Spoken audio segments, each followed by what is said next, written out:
טוב, אז ככה, זה החדר שלי פה באוסטרליה, ואלו הדגים שקניתי לא מזמן. כן, הם סבבה דווקא, הם לא עושים בעיות. בסדר, רק לפני כמה ימים נתתי להם, היום בעצם, פעם ראשונה שנתתי להם אוכל, אחרי 4 ימים ששכחתי לקנות. זה החדר הקטן והחמוד שלי. זה פה, שם בפנים, גר סבתא שלי, לא אני.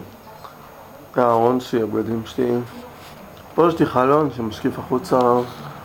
זה המיטה שלי. מצעים רק של הכרית של הארץ. לפחות משהו זיכרון. וזהו, אני יודע. יותר מאוחר אנחנו הולכים לאיזה מסיבה על יאכטה. מקווה שיהיה מגניב. קניתי פה אפילו זוג נעליים חדשות אלו. רואים? היום קניתי אותם, אחלה נעליים. וזהו, אני יודע, רוצים לעשות סיבוב בדירה? יאללה, בואו נעשה סיבוב רגע. רגע, אני קם. אני אראה לכם את החדר שלו רגע. שלא תגידו שלא ראיתם. זה החדר שלו. כאן הוא ישן. יש לו נוף שמסקיף לעץ. ויזה של הארון שלו. בואו תראו איך בחוץ. נפתח את החלון, נראה לי. רואים איך בחוץ? זהו. זה כבר הכביש. פה יש לו איזה רצף עד שתקוע. וואי, נראה לי הולך לרדת גשם בלילה. לא מה אכפת לי. מעניין אותי. טוב, אנחנו מפה. בואו קצת לסלון. טיול? בא לכם טיול?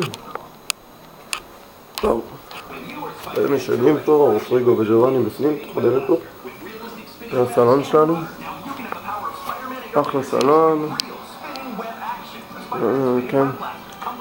קנינו אפילו פייסטו. ויש פה קצת משחקים גם נראה לי. זה הפינות האוכל שלנו. קנינו היום כזה חדש. פלסטיק כזה. פה בפנים זה המטבח שלנו, אתם רואים? כן, הוא נחמד, קטן כזה, קומפקטי. לא גדול מדי ולא קטן מדי. כן, סבבה, גם יש פה חלון וזה. מגניב. טוב, נראה לי אני חוזר לחדר שלי לנוח. כן, לנוח קצת. מי יצא? שמעתי מישהו יוצא. מי זה? זה אתה. תגיד שלום, סלו. אהלן, אהלן. מה קורה? מה המצב? הוא הלך לישון? כן. זהו? See ya. See ya. Good night. Right. See you later.